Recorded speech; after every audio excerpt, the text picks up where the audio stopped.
নমস্কার, আমি জয়শ্রী। আমার নতুন একটি ব্লগে আপনাদের সবাইকে স্বাগত। আজকে আমি আপনাদের সঙ্গে নিয়ে এসেছি একটা শাহি টুকরার রেসিপির ভিডিও। এই রেসিপিটা অনেক দিন ধরে আমার বানানোর ইচ্ছা ছিল, তাই ভাবলাম এই সুযোগে বানিয়ে নিই। আপনারা ভিডিওটা প্রথম থেকে শেষ অবধি অবশ্যই দেখবেন। প্রথমে আমি এখানে ব্রেড নিয়ে নিয়েছি। আমি এখানে ব্রাউন ব্রেড নিয়েছিলাম, আপনারা নর্মাল ব্রেডও নিতে পারেন। অ্যাকচুয়ালি আমি যে দোকানে কিনতে গিয়েছিলাম ওখানে শুধু ব্রাউন ব্রেডটাই অ্যাভেলেবেল ছিল, তাই আমি এই ব্রেড দিয়ে কাজ করছি। এই ব্রেডগুলোর আমি সাইডগুলো ফার্স্টে ভালো করে কেটে নেব। এই ব্রেডগুলো কাটার সময় খুব সাবধানে কাটবেন, কারণ কি ব্রেডগুলো প্রচণ্ড নরম, তো খুব তাড়াতাড়ি ভেঙে যায়। তো আমি সাইডগুলো কেটে নিয়েছিলাম জাস্ট সৌন্দর্যের জন্য। আপনারা যদি চান সাইডগুলো না কেটেও করতে পারেন, এটা খেতে দুর্দান্ত হয়। সাইডগুলো রাখলে জিনিসটা আরও বেশি বাড়ে। তো এরকম সাইডগুলো আমি কেটে নিলাম। কেটে নেওয়ার পর আমি মাঝখান থেকে পিস করে নেব। যেহেতু আমাদের বাড়িতে অনেকই লোকজন, তাই আমি একটু ছোট করেই পিস করেছি। আপনারা আপনাদের সুবিধা মতো পিস করে নেবেন। আপনারা চাইলে 2 ভাগ করেও রাখতে পারেন। আমি প্রত্যেকটা ব্রেড থেকে 4টে করে পিস করে নিয়েছি। এরকমভাবেই কাটতে হবে। আপনারা আপনাদের সুবিধা মতো পিস করে নিতে পারেন। আপনারা চাইলে একটু বড়ও রাখতে পারেন। আর যদি বাড়িতে অনেক লোক হয় এবং পাউরুটির সংখ্যা একটু কম হয়, তাহলে আপনারা এরকম 4 ভাগ করেও করতে পারেন। তো এরকমভাবে আমি এরকম 4 দিকগুলো কেটে নিচ্ছি। এই 4 দিকগুলো কিন্তু ফেলবেন না। এই 4 দিকের এই অংশগুলো দিয়ে কিন্তু বাড়িতেই খুবই ভালো ব্রেড ক্রাম্বসগুলো হয়, যেগুলো আপনার পকোড়া এবং নানান যে চিকেনের রেসিপি হয়, ভেজিটেবল চপগুলো হয়, এগুলোতে কিন্তু আপনারা ইউজ করতে পারবেন। এই জিনিসগুলো ওয়েস্ট ভেবে কিন্তু একদমই ফেলবেন না।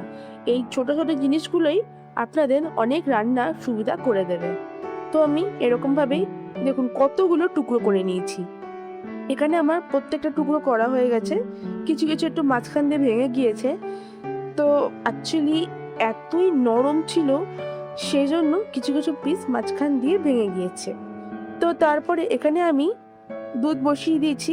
এখানে ওই ধরুন 1 লিটার মতো দুধ আছে।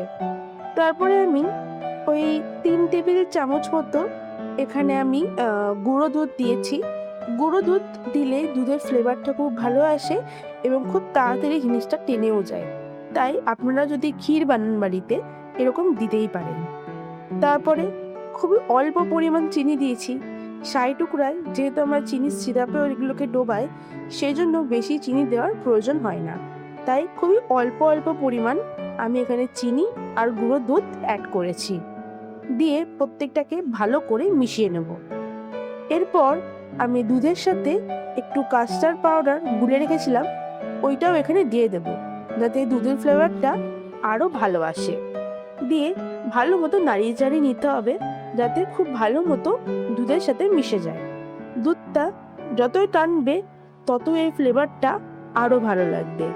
কাস্টার্ড পাউডার পরে এই দুধের গন্ধটা এবং দুধের ফ্লেভারটা পুরোটাই চেঞ্জ হয়ে গেছে। দুধটা বেশি ঘন করার দরকার নেই, হালকা ফুটে গেলেই নামিয়ে নিতে হবে।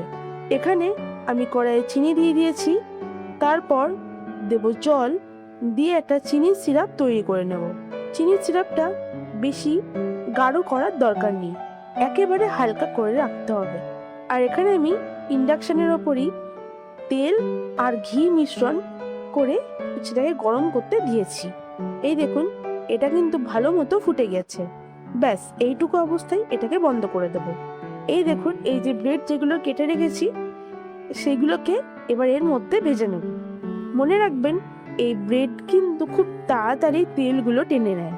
তো আপনাদের খুব সচেতন থাকতে হবে এই জায়গাটায়, যাতে বেশি তেলও না টানে এবং খুব ভালো মতো ভাজা হয়। এবার আপনাদের কারোর কাছে যদি এয়ার ফ্রায়ার থাকে, আপনারা ওটার তো সাহায্য ভেজে নিতে পারেন। একটুখানি ওপর দিয়ে ঘি মাখিয়ে ওগুলোকে খুব সুন্দর করে ক্রিস্পি করে ওখানেও ভেজে নিতে পারেন। আমাদের বাড়িতে এয়ার ফ্রায়ার ছিল না, তাই আমি এখানেই ভাজছি। এইটা খেতে এত দুর্দান্ত হয় যে আপনার মনে হবে যে আরেকবার এই রেসিপিটা বানিয়ে নিই, এবং বানাতেও খুব কম টাইম লাগে। দেখুন কতটা তেল টেনে নিয়েছে এরা, এবং খুব সুন্দর করে ভাজা হয়েছে।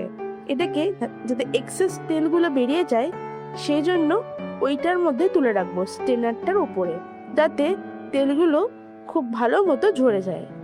এই দেখুন তেলগুলো যখন ভালো করে ঝরে যায়, তারপরে আমি এই যে চিনির যে সিরাপটা করে রেখেছিলাম সেটার মধ্যে এটা দিয়ে দিলাম। দিয়ে এটাকে ভালো মতো নাড়াচাড়া করে নেব। যে হালকা একটু সোপ করে নেবে এই সিরাপটা, তখনই নামিয়ে দেবো, নাহলে কিন্তু এই সিরাপটা ওরা পুরোটাই টেনে নেবে। এইদিকে দেখুন প্রত্যেকটা এখানে আছে আমার সব চিনির সিরাপ টানা। এক দুটো বাদ গেছিল, ওইগুলোকে আর দিইনি, একেবারে ডাইরেক্ট দুধে দিয়ে দিয়েছি। দেখলেন পুরো রসে টয়টুম্বুর হয়ে গেছে ওইগুলো। কিছু কিছু বাকি ছিল যেগুলো চিনি সিরাপ শেষ হয়ে গেছিলো বলে দিতে পারিনি। তো তারপরে আমি কি করলাম, আস্তে আস্তে করে ওই ক্ষীরের ওইটা দিয়ে দিলাম। সত্যি বলছি, আপনারা যদি চিনি সিরাপ না বানাতে চান, এরকম ডাইরেক্টলি যদি এটা দিয়ে দিতে চান, তাহলেও কিন্তু অসুবিধা নেই। রেসিপিটা দুর্দান্ত খেতে হয় এবং বানাতেও লাগে খুব কম টাইম। আমি অনেক দিন ধরেই ভাবছিলাম এই রেসিপিটা বানাবো, কিন্তু সময়ের জন্য বানানোই হচ্ছিল না। সেদিনকে সুযোগ পেয়েই ভাবলাম রেসিপিটা বানাই এবং আপনাদের সাথেও শেয়ার করি। আপনারা বাড়িতে কে কে এই রেসিপিটা করেছেন আমাকে কমেন্টে বলতে ভুলবেন না। আজকের ভিডিওটা এখানেই শেষ করছি। ভালো লাগলে লাইক, কমেন্ট, সাবস্ক্রাইব আর শেয়ার করতে ভুলবেন না। এবং আপনারা এই ঈদে কে কে এই শাহী টুকরা খেয়েছেন আমাকে কমেন্টে বলতে ভুলবেন না। আবার আসবো নেক্সট ভিডিও নিয়ে আপনাদের সামনে।